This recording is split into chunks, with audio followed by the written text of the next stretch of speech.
Tonight's bedtime story is called Chippertwig Justice, and it took me the most time to write of any other bedtime story ever. Is that because I went back, carefully refining every word of every sentence until it was perfect? No, it's because it's almost twice as long as the previous longest ever bedtime story. Let's begin.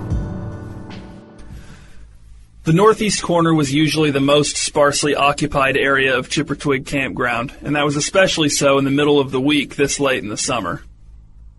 There were already 3 blue Chippertwig Campground security pickup trucks parked in front of the RV in lot 335 when Bo got there.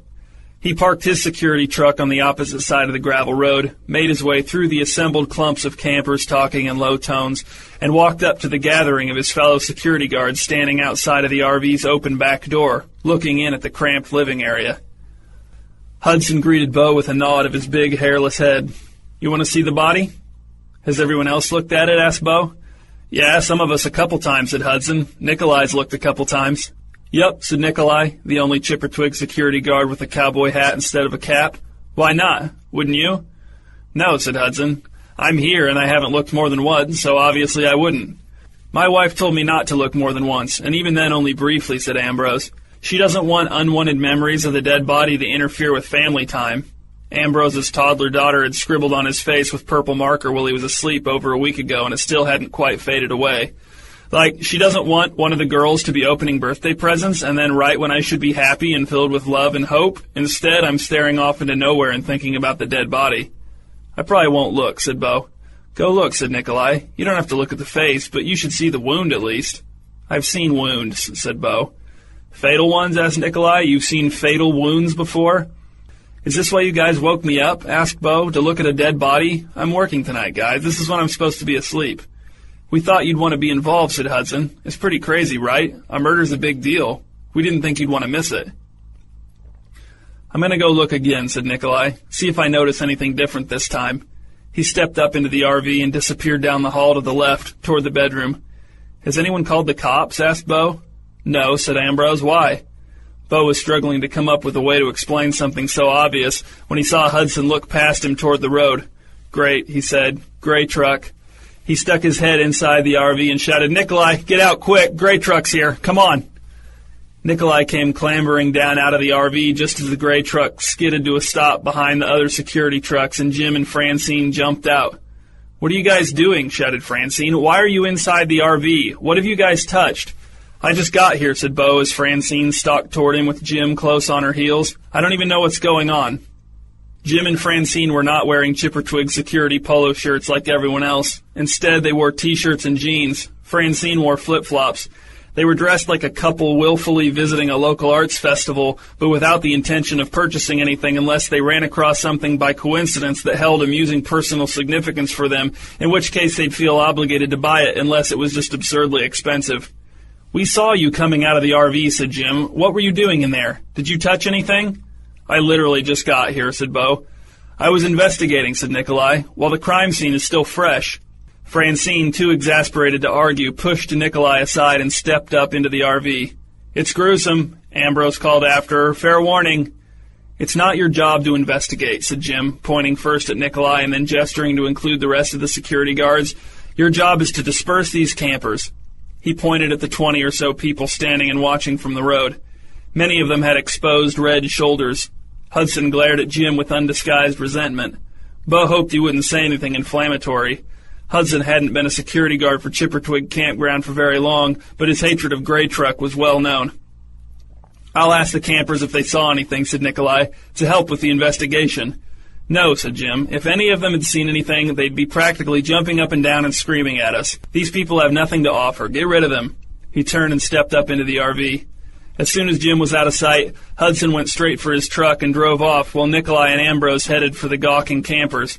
Ambrose dutifully tried to shoo them away, but Nikolai appeared to be trying to pump them for information, despite Jim's instructions. Bo walked back across the road to his truck, climbed in, and drove to Lot 557, his home. He doubted that he'd be able to get back to sleep, but he had to try. Bo lived alone on Lot 557 in a small trailer house. His wife and son had decided to stay at the house in Multioak this summer, a decision which had taken Bo by surprise, and enough had happened since then that Bo suspected he might need to stay in the campground through the winter. He'd have to carry his water in jugs from the main office, put plastic wrap on the inside of the windows, all that stuff. He'd known Ginger hadn't liked spending the previous 2 summers in Chippertwig, but Bo had always assumed Xander loved it. Xander's decision to not join Bo at the campground had been the one that really stung. But that had been months ago. The pain had dulled and faded, and Bo didn't feel much different when Ginger all but told him he wasn't welcome back at the house once Chippertwig's summer season ended. Bo didn't know if Chippertwig would keep him on staff through the off-season, and if they chose not to, he didn't know what he'd do. He had other debts to pay, and the free lot rental for security guards was a major benefit that would become a necessary benefit if he had no other lodging options. Even paying off-season rates would quickly eat through Bo's savings, especially if he couldn't find another job for the winter like last year when the family had been forced to subsist on Ginger's income alone from October to May. Bo went into his bedroom, stripped back down to his boxer shorts and his undershirt, and climbed back into bed. His blanket smelled stale, but in a comforting way. The old window air conditioner chilled the bedroom, and its gentle thrum blotted out the sounds of campers going past outside, on foot or in golf carts. Bo was glad he hadn't looked at the dead body. He was also glad the other guys had thought to include him, even though his presence at the crime scene had been pointless. Bo considered himself a good security guard, but a murder investigation was way beyond his ability, and probably beyond the ability of all the other guys too, even Gray Truck. He wondered when the cops would get involved. And then he realized, to his foggy, dopey, happy surprise, that he was falling asleep. And then he fell asleep. When Bo woke up late in the evening, a lot had changed. Word of the murder had spread through the campers, and many of them had packed up and left, leaving Chippertwig Campground eerily deserted but for a brave, foolish, or uninformed few. At the office, Marla, who usually worked the overnight shift at the front desk, told Bo that the cops had been out to the scene of the murder and questioned a few people, including most of the other security guards and even Gray Truck, who were maybe in some kind of trouble. Marla didn't know many specific details. She'd slept through most of the excitement like Bo would have done if the guys hadn't called him up to come check out the body. Later, on his rounds, Bo eased his truck along the narrow gravel roads through the campground, passing empty lots and deserted trailers and a scant few hangers-on sitting drowsily around fading fires and brick fire pits.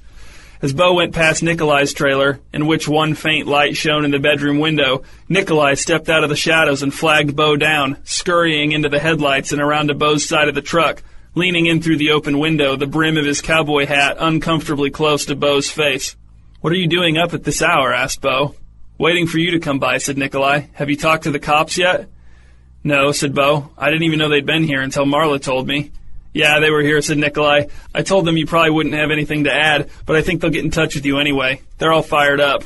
"Well, yeah," said Bo. "There was a murder." "But it happened here," said Nikolai. "This is our jurisdiction. I mean, not technically, but they usually let us handle our own business." "But we're not really equipped to solve a murder," said Bo. "I mean, we're not trained. We don't have forensics or whatever." "But we don't need all that," said Nikolai. "We can crack this case without that stuff. We know this place. We've got connections. We can solve it before the cops do.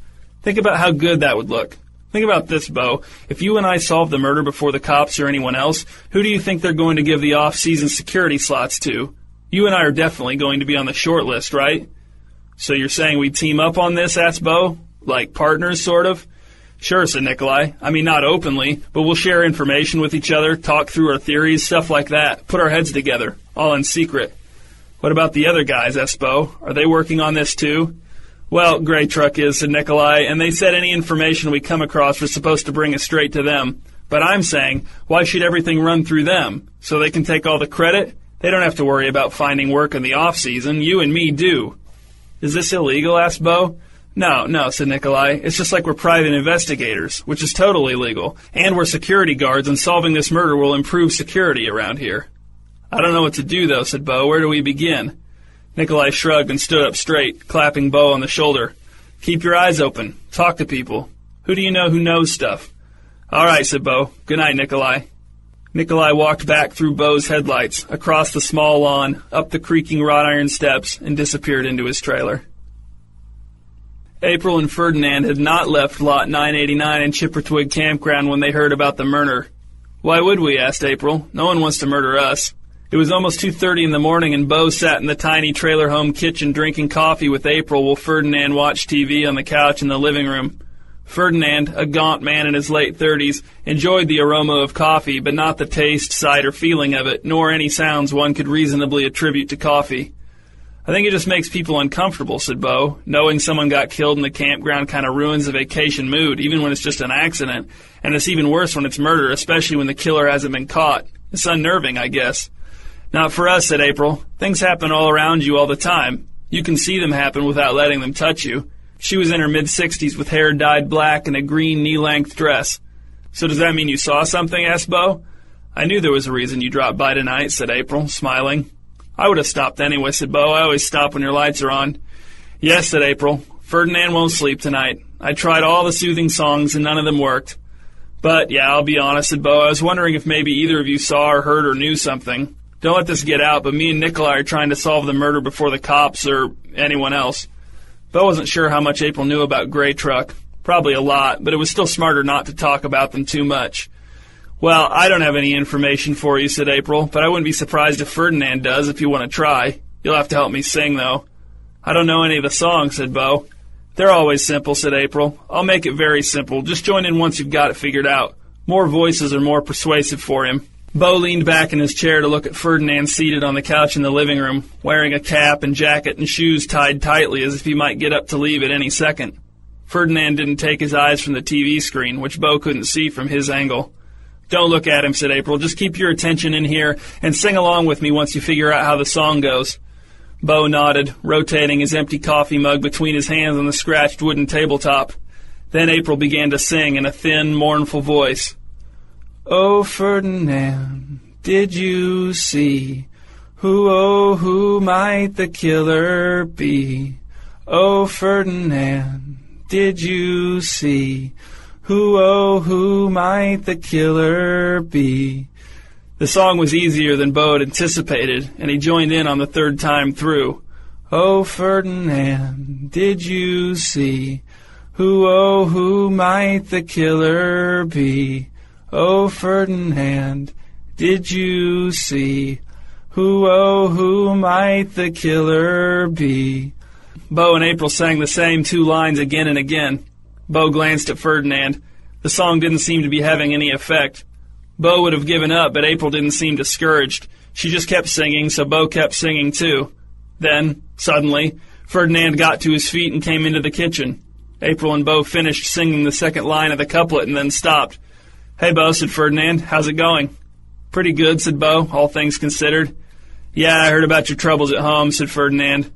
"Well, what can you do?" asked Bo. "When you're a bad husband and a bad father, your wife and kid aren't going to be too excited to have you around." "I guess that's true," said Ferdinand. "So I hear you're looking for the person who murdered that man?" "Yeah, you heard right, Ferdinand. Do you know anything?"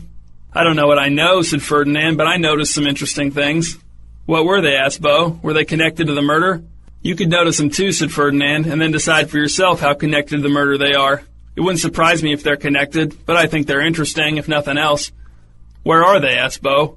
"Oh, they're not in one particular place," said Ferdinand. "They're just wherever you notice them. You're a night security guard, Bo. You should really be more observant, especially if you're trying to solve this murder." Bo looked at April for help, but she just smiled and shrugged with her eyebrows. "I'm helping you," said Ferdinand. "I know you think it seems like I'm not, but I am. Let me ask you a provocative question. How many different colors of truck are there?" "Wait," said Bo, "what do you mean? What about truck colors? Are you talking about Gray Truck?" Bo wasn't supposed to talk about Gray Truck with campers, but Ferdinand was not an average camper, and he was the one who had brought it up, or at least seemed to. "I'm going to watch some more TV," said Ferdinand. "I'm just in that kind of mood." He turned and walked back to the living room, returning to his seat on the couch. "Wait," said Bo, standing up from the kitchen table. He felt something flickering inside the back of his head, like a tiny, repeating spasm. "It's too late," said April. "Once he's sitting, we'd have to try another song to get through to him again." "Do you know any songs that would make him clarify what his provocative question meant?" "Well, I could make one up," said April, "but I can't guarantee it'd work. If I'm being honest, it probably wouldn't. The songs only work if he wants them to work." Bo sighed. "I should probably get back to my rounds anyway," he said. "Thanks for the coffee." "Any time," said April. She shook Bo's hand with a light grip, the lightness of which was clearly a conscious decision on her part. Then she stood in the doorway, a small, energetic silhouette, and waved at Bo as he backed his blue security truck onto the gravel road and drove slowly away in search of answers, or, barring that, in search of kids vandalizing chintzy yard decorations, and as he drove, he was nagged by the fizzling tremors in his mind provoked by Ferdinand's provocative question. And then, an hour later, Bo began to notice some interesting things. A dark figure darting around the corner of a public bathroom, a golf cart sitting motionless and abandoned on an empty lot with its lights on and its radio playing softly, a man reading something by the light of a lantern in front of a tent who then switched the lantern off as Bo drove past, a dim red light blinking for just a few seconds out on the moonlit water of Lank Banquist, a bush rustling as if blown by the wind though the night was dead calm, a mysterious angular symbol etched into the side of a pop machine, a golf cart driven by a woman who steered with her knees while using both arms to hold something wrapped in something white close to her chest, a pair of shredded swimming trunks lying in the middle of the road next to a half-eaten ear of corn, and on and on. But which things were important? Which things were clues? When Bo stopped to examine some of the interesting things, his pulse quickened, his adrenaline spiked, he felt goosebumps rise in the back of his neck, and that was it. He did not recognize a key piece of evidence, he was not stricken with inspiration, he did not make any connections, helpful or otherwise. Instead, he did his best to file it all away in his mind for future reference. He'd write down what he could remember of the interesting things he'd noticed when he got home. Maybe with the passage of time or after talking with Nikolai, something would click into place and Bo would realize the significance of one or some or all of his observations. For now, he would take it all in and hope for sense to emerge in time for him to use to his advantage. Getting an off-season security guard slot at the campground would be nice, but Bo couldn't help but imagine how good it would feel to solve the murder before the cops or Gray Truck or anyone else, how good it would feel to know that Ginger and Xander were seeing him interviewed on Channel 2 or reading about his subtle genius in the Interpreter Tribune. The sky was turning gray in the east. Bo's shift would be over in a couple hours. He drove on, gravel crunching under the tires of his truck, left arm dangling out the window, eyes open. There was more to notice. The cops were not interested in what Bo might have to offer their murder investigation, which was, admittedly, nothing. Or rather, nothing yet. Who knew what he knew without knowing it? But even if it did turn out that Bo knew something useful, he certainly wasn't going to share it with the cops. Anyway, it felt like they had questioned him as a mere formality. 2 cops had been waiting for Bo when he got back to the main office at the end of his shift, one with some kind of European accent, one in a uniform that was far too big for him. They'd pulled Bo aside into the far corner of the room away from Marla dozing at the front desk, asked him a few general questions, opened the floor for anything Bo may have wanted to tell them of his own volition, and when Bo just said and pretended to rack his brain for something useful to say, the cops had left without saying goodbye. Bo had just gotten a cup of coffee from the break room when Hudson came in looking pensive. "There you are," said Hudson. "Here I am," said Bo. "What's going on?" He reminded himself to stay on guard, to not let anything that might be useful for solving the murder slip to Hudson either. "Listen," said Hudson, his voice dropping to a conspiratorial level. "I need to ask you something, just to see where you stand." "All right," said Bo. "Shoot." "What do you think of Gray Truck?" asked Hudson. "Be totally honest with me." "It depends what you mean," said Bo. He had to be cautious. "I mean anything," said Hudson. "Do you like them? Do you think they're good at their job? Do you think they make Chippertwig Campground more secure?" Bo's mind went back to Ferdinand's provocative question about truck colors. Was this connected to that? Was Bo being tested? "You're scared to answer," said Hudson. "Really, that tells me all I need to know. I mean, if your security guards don't even feel secure having a private conversation, how secure can your campground really be? You see what I mean, Bo? Gray Truck keeps us on edge, all the time. And a security guard who's on edge is more likely to miss something, more likely to overreact in a situation if things get ugly, more likely to have a bad rapport with the campers. You see what I mean, don't you, Bo?" "Your argument makes sense," said Bo, but even that felt like too much agreement. "And if there was a way to limit their power, to knock them down a peg, you'd be for that? You'd support something like that?" "It would depend," said Bo. "On what?"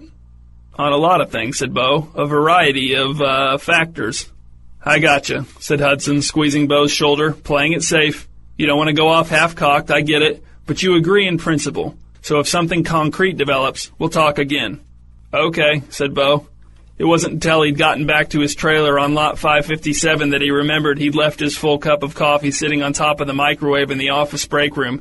He hoped it hadn't spilled on someone and scalded his or her skin off. Nikolai came to visit Bo shortly after 1 in the afternoon. "You're not in bed yet?" "No, it's fine," said Bo. "Come on in. I usually don't hit the sack until 2 or so." He sat down on the recliner. Nikolai took his cowboy hat off and held it in both hands as he peered out the front window between the blinds and then sat down on the couch, which creaked and shifted. Am I going to be okay on this thing? Bo was embarrassed by the decrepitude of his couch. Yeah, it's just noisy, sorry.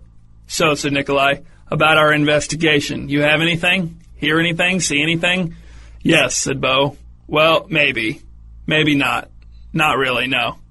You just ran the whole spectrum there, Bo. What's going on? Tell me what you've got. I'm not sure where to start, said Bo. Okay, one thing I noticed, at about 3:45 in the morning I went past the east swimming pool and there was a ghostly mist hanging just over the water. But when I went past again an hour later, the mist was gone.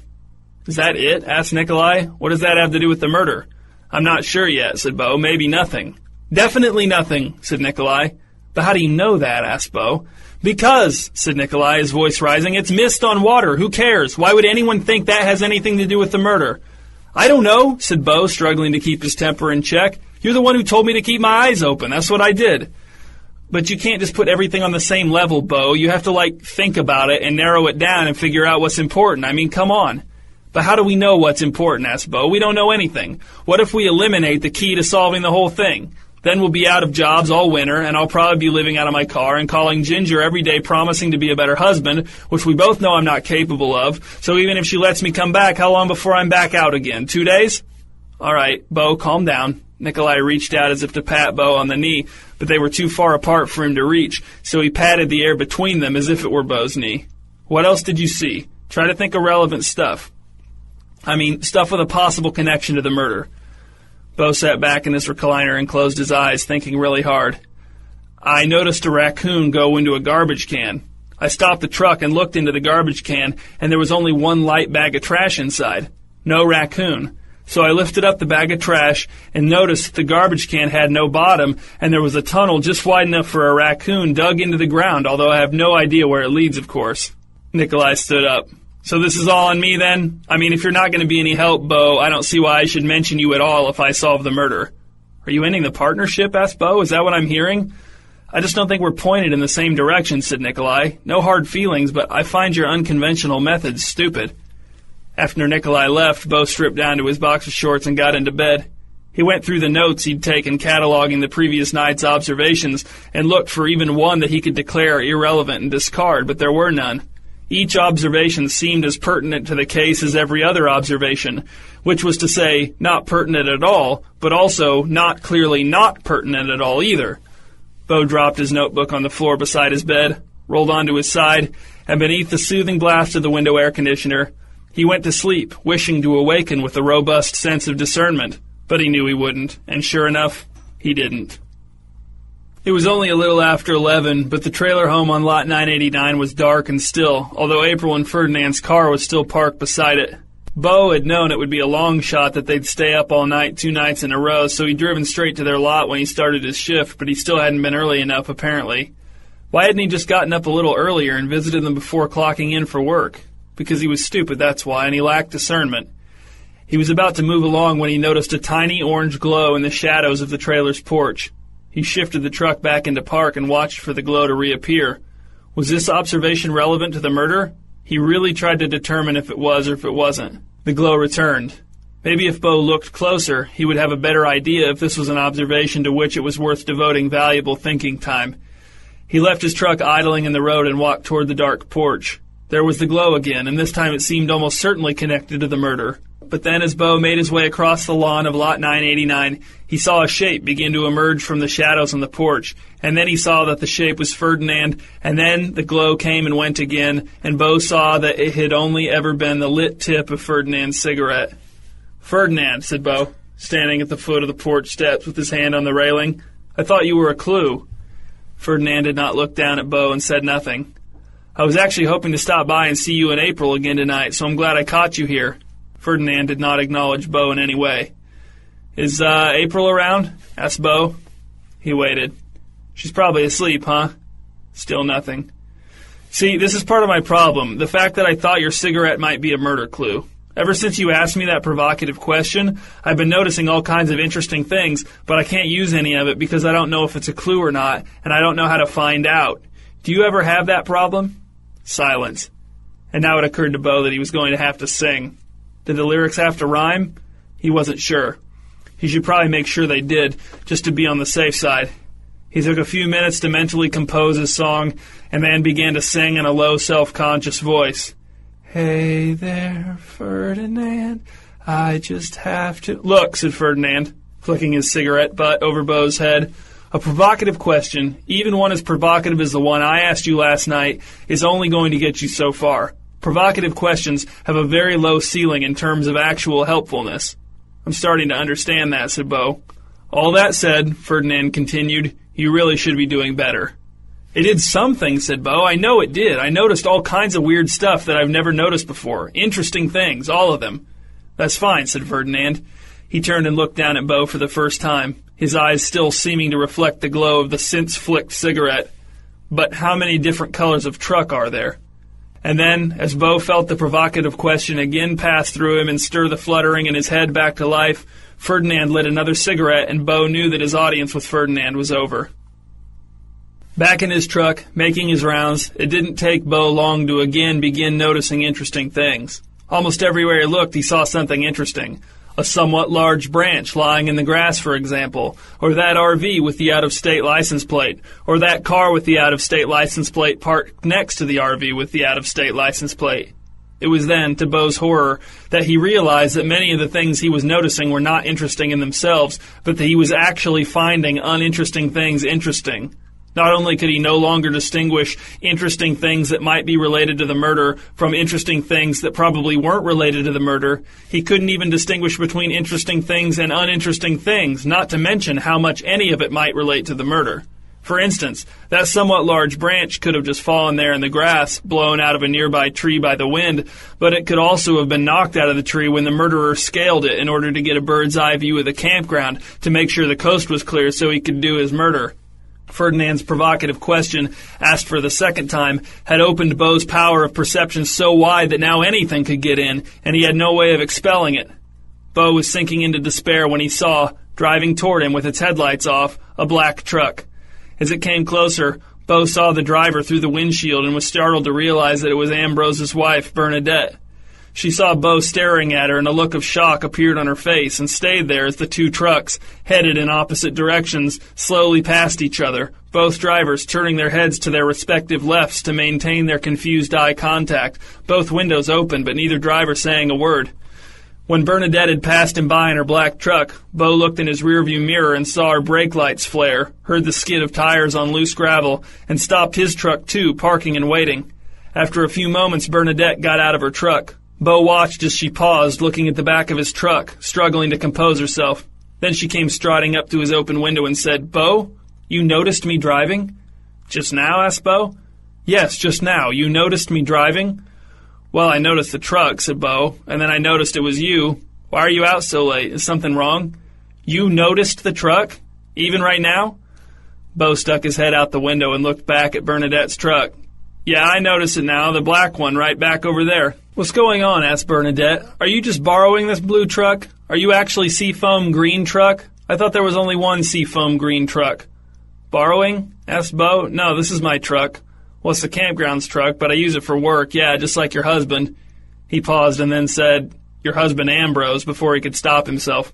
Beau was completely lost, but the fluttering in his head had evolved into a rapid, painless throb. He could not make sense of Bernadette's line of questioning, but it seemed like there was a chance it was related to Ferdinand's provocative question. Like, colors of trucks seemed to be the main subject of what she was saying. That much Beau had gathered. "Were you searching for me?" asked Bernadette. "No," said Beau. "I'm on my rounds right now. I'm third shift." "Something's going on," said Bernadette, pointing at Beau as she stepped back from his truck. "Something's wrong. Everything's falling apart." She turned and hurried back to her truck, climbing in and driving away at what Beau considered an unsafe speed. When Bernadette's truck was no longer visible in his rearview mirror, Beau shifted back into drive and continued on his rounds, but something had changed. He no longer felt like he was at the mercy of everything he noticed. His interaction with Bernadette had forged a link with Ferdinand's provocative question and created a clear hierarchy of priorities for his thoughts. That is to say, he knew he needed to think about trucks and how many colors of them there were. In retrospect, Beau wasn't sure why he'd needed to talk to Bernadette to understand that, considering that was the explicit focus of Ferdinand's provocative question. But now that he had seen the proverbial light, the heaps of mental clutter he'd accumulated over the last 20-some hours faded mercifully into the background. And then, as he drove past the RV still parked on lot 335, the site of the murder, he noticed a truck in the locked dirt parking space. Bo turned his truck so his headlights shone right on the truck in lot 335, and he saw that it was a fine, deep burgundy color. Bo parked his truck along the edge of the road and got out. The burgundy truck was dark and empty, as was the RV, from what Bo could tell. He walked over to the truck and placed his hand on the hood, finding it cool to the touch. He walked around behind the truck and knelt to feel the exhaust pipe, which was also cold. He wasn't 100% sure this meant anything, but he thought it might mean that the truck hadn't been driven recently. Not within the last hour, at least, maybe. He knew he was just making that up, but it seemed logical. He stood up and walked around to the driver's side, trying the door and finding it unlocked. The dome light did not come on when Bo opened the door, and the cab of the truck smelled strange, but not in a bad way. It just smelled like someone else's truck, which Bo found exhilarating. The cab of the truck was empty except for a small notepad on the passenger seat, which Bo picked up and opened. He could see that there was writing on the pages, but it was too dark to read any of it, so he closed the door as quietly as he could and returned to his truck with the notepad in hand. Sitting in the driver's seat of his truck, Bo turned on the dome light and opened the notepad again. The pages were covered in words that Bo couldn't read. It might have been a different language, but it seemed more like a code. Bo flipped through the notepad until he came to a page near the end that he could read. At the top left corner of the page was the word blue, followed by a short arrow pointing directly to its right to the word gray. Gray was followed by an arrow pointing to the word black, which was followed by an arrow pointing to seafoam green, which was followed by silver, which was followed by white, followed by peach, followed by yellow, then lavender, then emerald green, and then after emerald green there were ellipses, then a question mark, then more ellipses, then the word maroon, followed by an arrow pointing to royal blue, and then more ellipses and a question mark, and more ellipses and more colors and ellipses and question marks, and eventually there was another short series of 5 colors, then the word burgundy, and then the word fuchsia, and that was it. Beyond fuchsia there was nothing, just blank white paper. Bo stared at the page, the colors and the ellipses and the question marks, and he grappled with what he was noticing, tried to wrangle it, tried to impose his will upon it, because this was something interesting. Back at the office to clock out at the end of his shift, Bo was in the break room when Hudson cornered him again. "It's gotta be soon," said Hudson. "You're staying ready, right?" "I don't know," said Bo. He lowered his voice. "You're still talking about doing something about Gray Truck, right?" "Who else would I be talking about?" asked Hudson. "I don't know," said Bo, "but are you sure this is the best time? Ever since the murder, everything's been all shaken up. Maybe we should let things settle." "You're way off," said Hudson. "We want to act while everything's shaken up, right? We have to hit them when they're off balance." "But what are you actually going to do to them?" asked Bo. "We're going to act," said Hudson, "not just talk about it." He kept his eyes locked on Bo's as he backed out of the break room and then disappeared around the corner. A moment later, Bo heard the front door of the office swing open and swing closed. He turned to look through the cabinets for sugar packets for his coffee, and, as he did, Ambrose sidled into the room, his contorted face suspended in mid-yawn. "Hey, Ambrose," said Bo. Ambrose pointed at his yawn to indicate his reason for not responding right away. "It's fine," said Bo. "Take your time." It was a dumb thing to say about a yawn, but this particular yawn defied one's ability to not say dumb things about it. Finally, the yawn concluded. "How is it?" asked Ambrose. Bo didn't know what Ambrose meant by it, so he ignored Ambrose's question and asked the question that was on his mind. "Hey, Ambrose, what kind of car does your wife drive?" "You mean Bernadette?" "Yes," said Bo. "What kind of car does she drive?" Ambrose shrugged. "You know, just a regular car." "You're sure it's a car?" asked Bo. "Not a truck?" "Well, I was using car in the general sense," said Ambrose, "like vehicle." "So does she drive a truck?" asked Bo. Ambrose waved his hand dismissively. "Oh, Bernadette does her own thing. My daughters, too. I never know what they're up to." "Do you know what color your wife's car is?" asked Bo. "Whose car?" asked Ambrose. "Bernadette's?" "I guess I've never really noticed." "All right," said Bo. "Have a good shift, Ambrose." "Get some sleep," said Ambrose, and though he struggled mightily, the same yawn from before returned in force and triumphantly reclaimed the territory of his face. The black pickup truck was parked in the space in front of Ambrose and Bernadette's impressive trailer home. Their daughters were playing with bubble wands in the trailer's small, freshly cut lawn. "Hey, girls," said Bo as he parked his truck next to the black truck and got out. "Is your mom inside?" The girls didn't speak, but they gave Bo one giant, grinning nod apiece. He smiled back and trotted up the sturdy steps to the front door and knocked. Bernadette opened the door immediately and pulled Bo into the living room. "Don't stand on the porch, Bo, for goodness sake." She sounded angry as she closed the door behind him and then darted into the kitchen to peer out the window at the road. Are you going to explain anything? Asked Beau. Anything? Are you? Asked Bernadette, turning to face him. I have nothing to explain, said Beau. I don't understand what's going on. You noticed my truck, said Bernadette. That's not supposed to happen. You're 2 levels down from me. Seafoam Green Truck told me there was a rumor of a potential threat on Blue Truck level who could notice trucks he shouldn't notice. That's you, isn't it? What do you want, Beau? Tell me and I'll pass it along to Seafoam Green Truck. Please don't hurt me. What? Hurt you? I don't want to hurt you, Bernadette. Who's Seafoam Green Truck? What is that? That's my direct boss, said Bernadette. Well, bosses, there might be 2 of them. They're the highest level of Chippertwig Campground security. You don't have to fight them, Beau. I mean, there's no reason to fight them. It won't accomplish anything. The system works, doesn't it? I thought Gray Truck was the highest, said Beau. That's who hired me. I'm not saying any more, said Bernadette. Please, get out of here, Beau. There are trucks after Seafoam Green, said Beau. Different colors, lots of them. I've seen some. I've seen a list. A partial list. No, there aren't, said Bernadette without hesitation. I'm the second highest. Seafoam Green is the highest. Please go. I've got the list in my truck, said Beau. I'll show it to you. I'll prove it. A list of colors proves nothing, Beau. I don't know what you're trying to accomplish, but I know the hierarchy. Blue, gray, black, Seafoam Green, the end. She grabbed Beau's shoulder and turned him toward the front door, opening it with her other hand and guiding Beau out onto the trailer's front steps. Ambrose and Bernadette's daughters were still playing with the bubble wands in the yard, but they stopped when they saw Beau emerge from the trailer accompanied by their mother. Don't talk to them, said Bernadette in a low voice. Just go. Bye, girls, said Beau. He added a friendly wave as he descended the steps. As he drove back to his trailer on lot 557, he wondered if the whole visit had been a mistake, or if the goodbye to the girls had been a mistake, or if just the wave had been a mistake. It was just after 9 p.m. when Beau woke to the sound of someone pounding on his front door. He got out of bed, pulled on a pair of sweatpants and a hooded sweatshirt, and stumbled through his dark trailer to the living room. When he opened the door, he did not recognize the burly man standing on his front steps.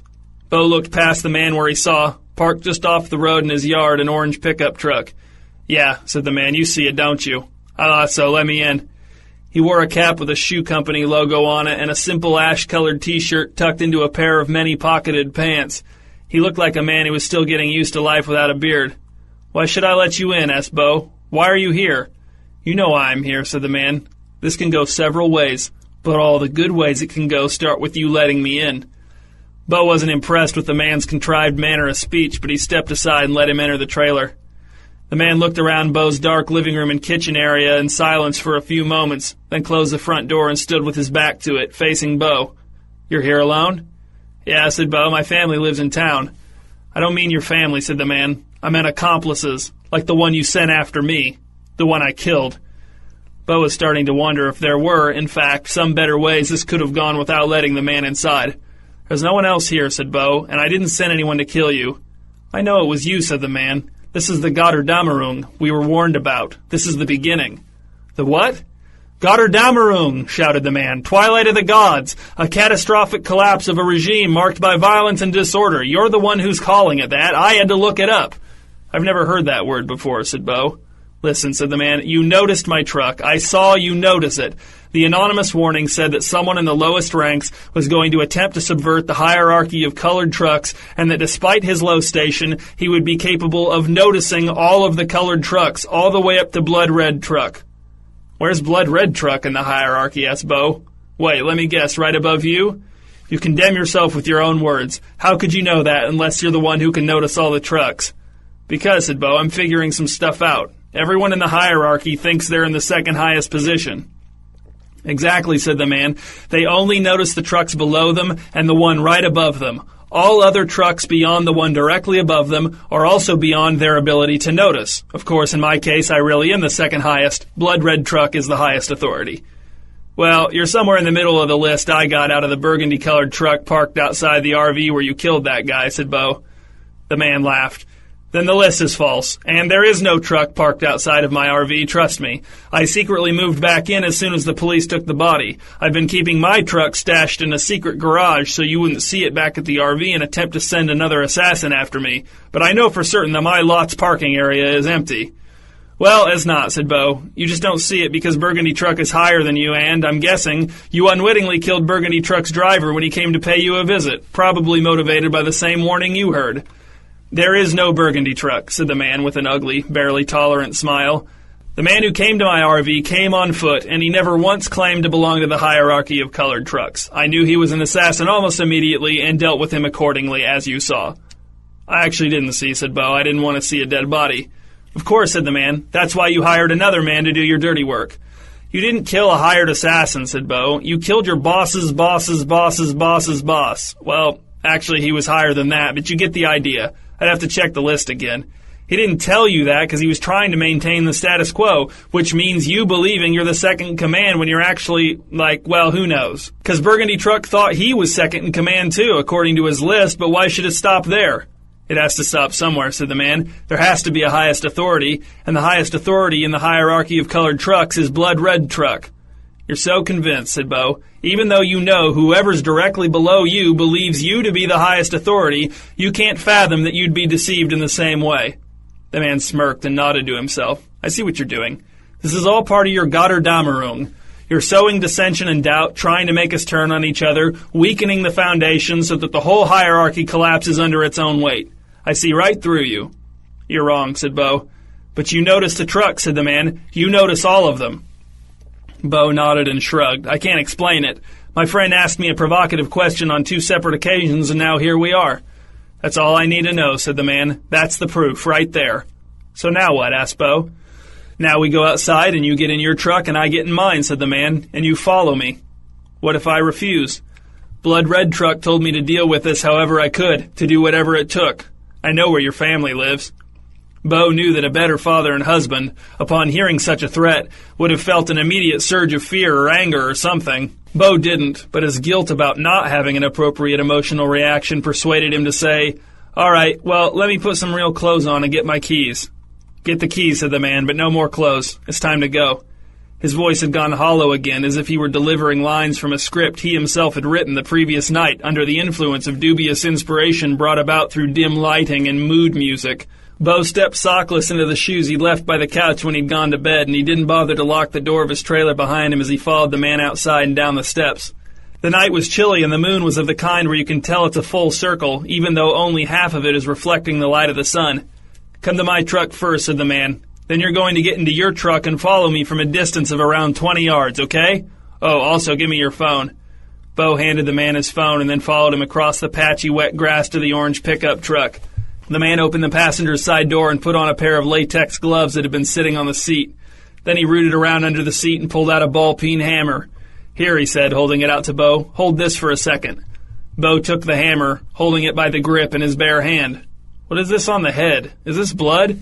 The man snatched the hammer out of Bo's hand and dropped it into a Ziploc bag before stuffing it back under the seat. "Okay," he said, "follow me in your truck. Stay within 20 yards. Remember, Bo, I know where your family lives. And if anything happens to me, I've made arrangements so my immediate subordinates in Purple Truck know too, and they'll know what to do with that information." As Bo walked over to his blue Chippertwig security truck and climbed inside, he tried to think of a plan or plans. Ideally, he would come up with one solid plan and then have 1 or 2 or 3 respectable backup plans. He started the truck and, as the man slowly drove past in his orange truck, Bo pulled onto the road and followed him from a distance that he thought seemed roughly the distance one would have to cover in order to achieve 2 first downs in a football game. The orange truck's taillights glowed with a subdued intensity. So many of the lots that Bo drove past were barren, the trailers and modular homes were dark, the parking spaces were empty, the road was devoid of golf cart traffic, the fire pits contained nothing but the remains of cold ash not yet scattered by the wind. Bo needed to focus. It would be better if he came up with the main plan first, but it would also be fine to start with a couple of inferior plans and then build up to the main plan. As long as he had at least 3 potentially viable plans in mind by the time they got to wherever the man was leading him, which, based on the direction they were heading, seemed like it was going to be out of the campground. Bo felt like he could overpower the man if he had the element of surprise, but that stuff about other higher-ranking colored trucks finding out where his family lived was cause for concern. If he took action to protect himself and it ended up hurting his family, would anyone ever know that it was his fault? Now that's a provocative question, Bo said out loud in the cab of his truck. And then, As the man in the orange truck came to a T in the road and began to make a left-hand turn, a blue Chippertwig security truck traveling at a high rate of speed and without its headlights on slammed into the orange truck's right side with such force that it spun 180 degrees, so that, when it came to a stop with smoke leaking out from under its hood, both of its shattered headlights were pointed at Bo, who stamped on his brakes and tried to process what had just happened. In the beams of his headlights, Bo saw the man in the orange truck slumped forward against the steering wheel. Then he saw Hudson leap out of the blue truck, the front end of which was all smashed in. Hudson ran over to Bo as Bo began to climb out of his truck and pushed Bo back into his seat, saying, No, you have to go to the main office and tell Marla there was an accident. Tell her something happened. I don't even know. I'll stay here with my truck in case anyone else comes along. He turned away, his eyes sweeping the scene, but always gliding right past the battered orange truck. What did you hit? Asked Bo. I couldn't tell. It happened so fast. I know, said Hudson without looking at Bo. I didn't notice anything in my way. Did you? Bo knew he might be the only person in the campground at the moment who could notice the man's wrecked truck and therefore also notice the injured or dead man inside of it, but he was not feeling very charitable toward the man who had probably been planning on killing him in the next hour or so. When I go to the office, said Bo, should I tell them to hurry? Hudson and Bo exchanged a long look that was fraught with inscrutable meaning. I don't know, Hudson finally said. I don't know what's going on, but if nothing else, I need someone to tow my truck out of the road. There's no way it's drivable now. Right, said Bo. And my neck is pretty sore, said Hudson. I could probably use a ride to the emergency room. As Bo edged his truck around the orange truck and then accelerated up the road, he looked in the rearview mirror and saw Hudson hurry over to the orange truck's passenger side door and open it. And that was a whole new level of interesting. But then Bo had to drive around a corner, and the accident scene disappeared from view. When Bo arrived at the main office, there was a cream-colored pickup truck parked out front. Inside the office, a middle-aged woman with red hair and eyeglasses that looked like a reluctant affectation stood chatting with Marla, who was seated behind the front desk in her usual place. Both women looked over at Bo as he came inside and stopped just beyond the threshold of the door. You're a little early, Bo, said Marla. Are those your pajamas? Yeah, I'm not here for my shift, said Bo. He locked eyes with the other woman for a moment before returning his attention to Marla. Something happened. Hudson got in a wreck. It's pretty bad. Someone's going to need to tow his truck, and he says his neck hurts. Hudson got in a wreck? Asked Marla. In the campground? How? He hit something, said Bo. Well, it seems like he hit something. We don't really know. What do you mean? Asked the other woman. How can you not know if he hit something? Did you witness the accident? I was there, said Bo. I saw something happen, but I didn't see what he hit. I don't know how to explain it. He was using a tone of voice that he hoped sounded flabbergasted. The woman nodded. I might be able to help, she said. Show me on the campground map where the accident occurred. Then go back and get Hudson and take him to the emergency room. Bo didn't know if he should pretend to find this woman's assumption of his acceptance of her authority confusing. Okay, he said, and he walked over to the large Chippertwig Campground map tacked to the wall and pointed out the location of the accident to the woman. Thank you, said the woman. Don't worry, we'll get this all taken care of. Who will? Asked Bo. He couldn't resist. Do you work for the campground? It seemed like a question someone who knew nothing of the hierarchy of colored trucks might ask. He thought it might seem more suspicious to not question her. It's just one smashed truck, he said. All we need is a tow. Let her help, said Marla from her seat behind the desk. Bo looked at her, and he noticed something in her voice. He noticed something in her eyes, something in the furrow of her brow and the tension lines around the corners of her mouth. He wondered if her truck was directly above or directly below Cream Truck. When Bo got back to the scene of the accident, Hudson was leaning against the side of his smashed truck and squeezing the back of his neck with one hand. Orange Truck was still where it had been when Bo left, and he could still see the dark shape of the man slumped against the steering wheel, although he only glanced at Orange Truck because he didn't want Hudson to see him looking at it and wonder what he was noticing. Stopping his truck a few feet from Hudson, Bo's headlights illuminated the mangled bumper, grill, and hood of Hudson's truck. Bo got out of his truck, leaving it running, and walked over to Hudson. I talked to Marla at the main office, said Bo. They're sending someone to deal with your truck. I'm supposed to take you to the emergency room. As he spoke, Bo rested his hand on the crumpled hood of Hudson's truck. He glanced down at his hand, and in the light from his truck, he saw that the collision with Orange Truck had left several large scrapes in the paint on the hood of Hudson's truck. Beneath the coat of familiar blue that identified the trucks of all the lowest-level security guards, Bo saw a shade of blue that was very, very slightly lighter. He ran his thumb along the edge of one of the more prominent scrapes, contemplating the barely perceptible contrast between the two shades of blue, and then looked up and saw Hudson staring at him. You notice that? asked Hudson. You noticed the lighter blue? Bo knew there was no use denying it now. Yeah, he said. I noticed. I knew you could see the other ones, orange truck, black truck, burgundy truck, but I didn't think you'd be able to see the subtle variations. There's another one on the way, said Bo, a cream-colored truck. Hudson smiled. Cream truck? She's above orange truck. She'll be able to help him. Well, she'll be able to notice him and get him out of the truck so someone else can help him, if he's not beyond help.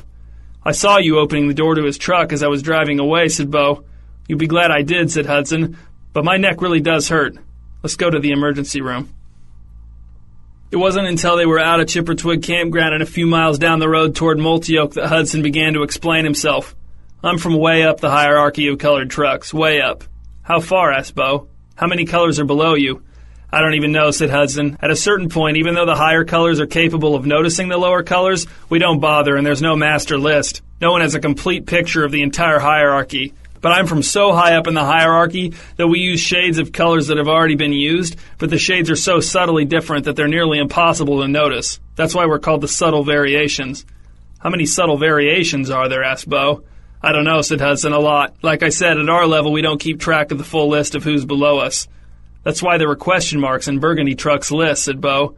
You took that notebook, asked Hudson. I left Burgundy Truck and Orange Truck's RV's parking space hoping to draw out a few higher colored trucks, and I left that notebook on the seat hoping it would stir up some suspicion that he was helping me, although they wouldn't know who me was, obviously. I'm not as confused as I should be, said Bo, but I'm still a little confused. This is the Götterdämmerung, said Hudson, the twilight of the gods. I'm chipping away at the foundation, I'm weakening the entire structure, and eventually it will all collapse. Here's your phone back, by the way. Hudson handed Bo's phone to him. Orange Truck was going to use your phone to text Nikolai and confess to the murder so it would look like you were confessing. Then he was going to plant the murder weapon with your fingerprints on it under your trailer. But while you were going to the office for help, I took the murder weapon out of Orange Truck, wiped your prints off of it, left the blood on it, and planted it in Jim's gray truck. He lives right near where I rammed Orange Truck. I chose that spot to ram him specifically for that purpose. Then I took the liberty of texting Nikolai to tell him Gray Truck were the murderers and to tell the cops to search their trucks. Nikolai will think you're the one who figured it out since the text came from your phone and you'll both get credit for solving the murder. Neat, right? Burgundy Truck, whatever his real name was here to try and sniff me out and stop the Götterdämmerung. He'd been asking Gray Truck all kinds of questions about Chippertwig security. Any outside observer is going to think Gray Truck thought he knew about their corruption and killed him to keep their corruption secret. I also fabricated and planted some evidence of their corruption. I mean, they were corrupt, there just wasn't any evidence, so I invented some. It's all very neat, like I said. Oh, and Orange Truck tried to send a message to Purple Truck telling them where your family lives, but I intercepted it and forged a response from them so he'd think they got the message. It really couldn't be neater. I mean neat as in tidy, you got that, right? Bo had to admit that it seemed pretty neat. Why are you telling me all this, asked Bo. Why are you helping me? I'm not helping you, said Hudson. I'm hurting them. I'm bringing down the hierarchy of colored trucks. It's the Götterdämmerung. I think I mentioned that. It's a term that means twilight of the gods. Why? Asked Bo. Why am I starting a Götterdämmerung? Asked Hudson. Because the hierarchy of colored trucks is sick and bloated and needs to be put out of its misery. From Gray Truck up, no one cares about the security of anything except for maintaining the hierarchy of colored trucks. Did you know that there are many colored trucks who have never even been to Chippertwig Campground? They live in other states, other countries. I've met some colored trucks who don't think Chippertwig Campground even exists. Does that sound like an institution that should survive to you? Does that sound like a system that should be preserved? Meanwhile, the campground we're all supposed to be keeping secure descends into chaos. One murder and the campers pack up and leave. Why? Because they don't feel secure. They have no confidence in Chippertwig's security to protect them. Meanwhile, the colored trucks work to maintain our chain of command at all costs. The campground isn't that bad, though, said Bo. I think campers feel pretty secure. I think they have a good time for the most part. I think we do a pretty good job, me and Ambrose and Nikolai and the rest. Then why did all the campers leave when the murder happened? Asked Hudson. Well, it's getting near the end of the season, said Bo. And yeah, the murder probably freaked them out, but that wouldn't have happened without your Götterdämmerung thing. Everything was fine before that. No, said Hudson, it wasn't fine. Trust me, the hierarchy of colored trucks is rotten to the core. I thought we were talking about the security of the campers, said Bo. We are, said Hudson. But it's you making things less secure around here, said Bo. You're bringing more colored trucks into the campground. They're killing each other, trying to kill me. You might have killed another one. I mean, what am I missing here? "It's the Götterdämmerung," shouted Hudson. "It's the twilight of the gods. My plan is vast and complicated and ever-changing. I have to create chaos in the campground to lure them out. I have to make them feel that their positions are threatened. I have to make them feel insecure so that they panic and reveal themselves and turn on each other and implode. I'm pulling threads everywhere, stirring the pot, eroding the foundation slowly but surely, rocking the boat harder and harder until one day it will capsize and everyone will fall into the icy black water miles from shore and there will be sharks in the water. It's the Götterdämmerung, Bo, the twilight of the gods." "But you guys aren't gods," said Bo. "You're forgetting that I can notice the trucks, all the trucks. You guys are just a bunch of idiots. Dangerous idiots." Hudson didn't say anything. He was clearly upset that Bo hadn't been swept up by his apocalyptic energy. "Just out of curiosity," said Bo, "how far from the top are you?" "I'm second in command," said Hudson. "There's only one truck above me." "That's what I thought," said Bo. He didn't accompany Hudson inside when they got to the emergency room. He dropped him off at the curb. Neither man said goodbye, and Bo drove back to Chippertwig Campground, his hands tightening on the steering wheel every time he crossed paths with another pickup truck. Were they colored trucks, or just trucks of a certain color? There was a time in Bo's life when he would have found this question utterly inane. And then there was a much more recent time in Bo's life when he would have found this question quite provocative indeed. But now, driving back to Chippertwig Campground from the emergency room, he found the question infuriating and only infuriating, and it was all he could think about. The lights were shining brightly in the trailer home on Lot 989. April answered the door with a smile and invited Bo inside. "Ferd and I were just having some bad wine. Would you like some?" She wore a yellow robe and battered sandals that may have been homemade. "No thanks," said Bo. He took a seat at the kitchen table across from Ferdinand, who did not acknowledge him. Ferdinand was wearing a tank top, sort of threadbare, sort of feminine. April returned to her seat next to Ferdinand. They were drinking their bad wine out of clear plastic cups, both of which were about 1/3 full. "Are you just here to chat?" asked April. "It doesn't seem like it." "I've got problems," said Bo. "I'll admit it." April nodded. "I'm not surprised. Can we help?" "I don't know," said Bo. "What's the opposite of a provocative question?" "Ah," said April. "That's a question for Ferdinand." "Yeah, I thought so," said Bo. "I was hoping that if there were such thing as the opposite of a provocative question, that he would ask me one. I don't want to notice interesting things anymore." "We're going to have to sing to him, of course," said April. "I figured," said Bo. "You'll help me?" "I'll try," said April. "Do you have a song in mind?" "I thought of one on the way over here," said Bo. "All right," said April. "Let's try it. You start and I'll join." Bo nodded. He paused for a moment to recall the words and the melody of the song, singing through it under his breath a couple of times.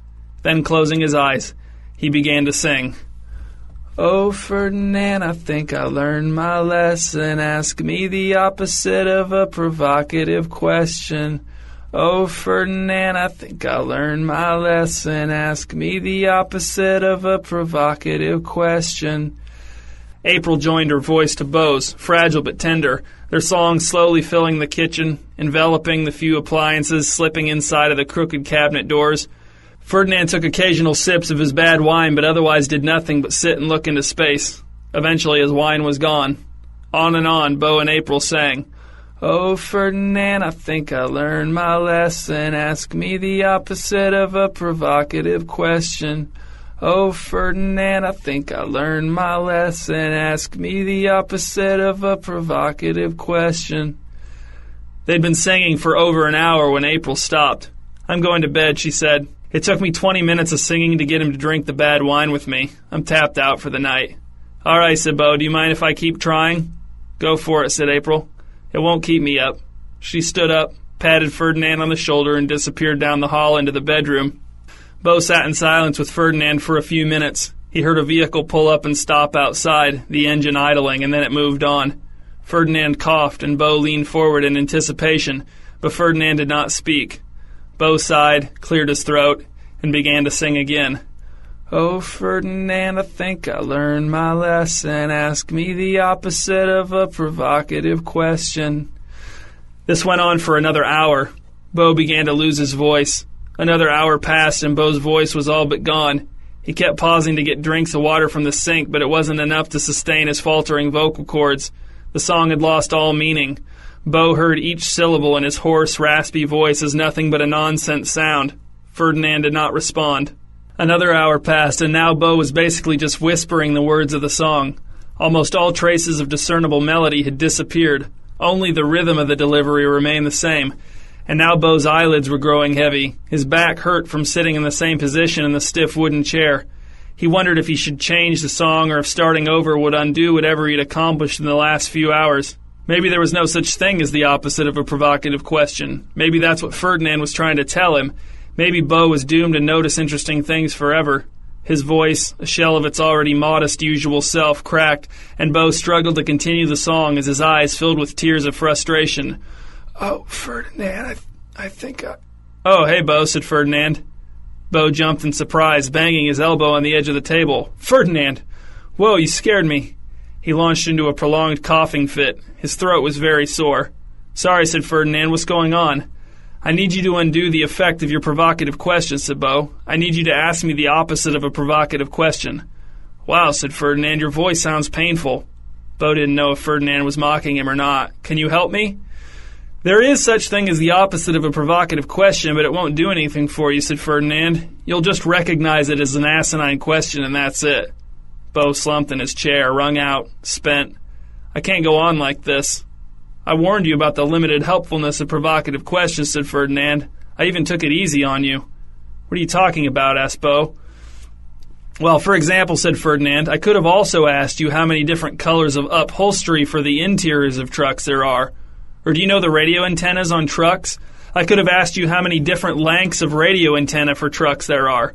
I could have asked you how many different ages of trucks there are, and I'm not talking about years, I'm talking about down to the second, down to the fraction of a second." "Stop," said Beau. "I don't want to hear this." "Colors of trucks are nothing," said Ferdinand, his words radiating heat.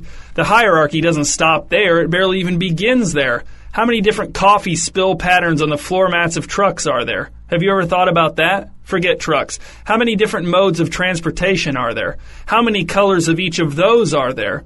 What about modes of transportation of which you've never even conceived? What about modes of transportation without drivers or passengers in any sense that we know? Modes of transportation that exist on planes beyond our understanding.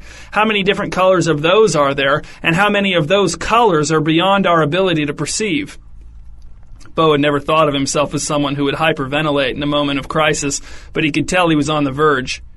"Do you see how it could be important to consider yourself the second in command?" asked Ferdinand, "when, with hundreds of people under you, you're actually still scraping along the bottom of a barrel that may be infinitely tall?" Beau's phone rang in his pocket, and he answered it with a croaked, "Hello?" It was Nikolai. "Where have you been? I've been trying to call you, and it kept going straight to voicemail. The cops just arrested Gray Truck, both of them. The murder weapon was right where you said it was. They're going to hire us on for the winter, I'm sure of it. I mean, they have to now, right?" "I'll talk to you later," said Beau. "What?" asked Nikolai. "Why are you whispering?" Beau hung up. "Listen," said Ferdinand. "Do you notice that sound? The engines?" He stood up and walked to the front door, pulling it open. Beau followed Ferdinand, and the two men stood side by side in the doorway, separated from the early morning darkness by only the thin screen door. On the gravel road just beyond the edge of Lot 989, every couple of minutes a truck of a different color drove past. Sometimes they would pass each other, headed in opposite directions, neither driver acknowledging the other. "Insekterdämmerung," said Ferdinand. "Twilight of the insects." Beau said nothing. "Germerdämmerung," said Ferdinand. "Twilight of the germs." "That's not really how you'd say that," said Beau. "Is it?" Ferdinand shrugged. "I don't speak German."